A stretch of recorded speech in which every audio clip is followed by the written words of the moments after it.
How you feeling? What's going on now? He's at home. Just to face the face that our families are not understand, but we eternally thank you. No greater gift can a man give than risk his life.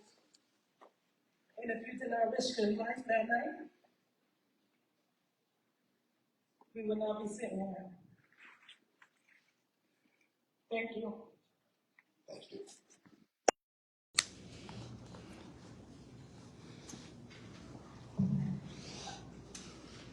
We're going to take one last question. I got a question. There's one thing about the midnight. Oh. Good evening, Domingos DaRosa. I have a few concerns. I understand you're the new commissioner, but you're not new to the city. One of my biggest gripe with the city of Boston is the lawlessness that goes on Mass and Cass. From the drug dealing, the drug usage, the prostitution, you name it. There's about a dozen schools, walking distance, that has to deal with this day in, day out. 2020, we spent $5 million in overtime through the BPD department. And, you know, we're always being told that, you know, the crime level is going down, right? But reality, we who live here don't see that. We only see it going up to the point where folks can't shop at South Bay Mall. You have to travel outside the community. Folks can't use Clifford Park because of the things that the kids are witnessing. Our schools should be sanctuaries for these kids, but they're not.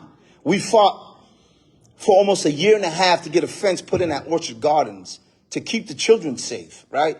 The Mason School is less than 2 blocks away from Mass and Cass, and the students there have to deal with an array of things that happen in front and the back. An officer was shot behind the school a few days ago, but that wasn't put out there to the public to let them know that there was a school within a stone throw away from this incident. And this is all stemming from Mass and Cass. What are you going to do as the new commissioner to make sure that the oath that you took and your officers took, Michelle Wu cannot tell you what you can and can't arrest.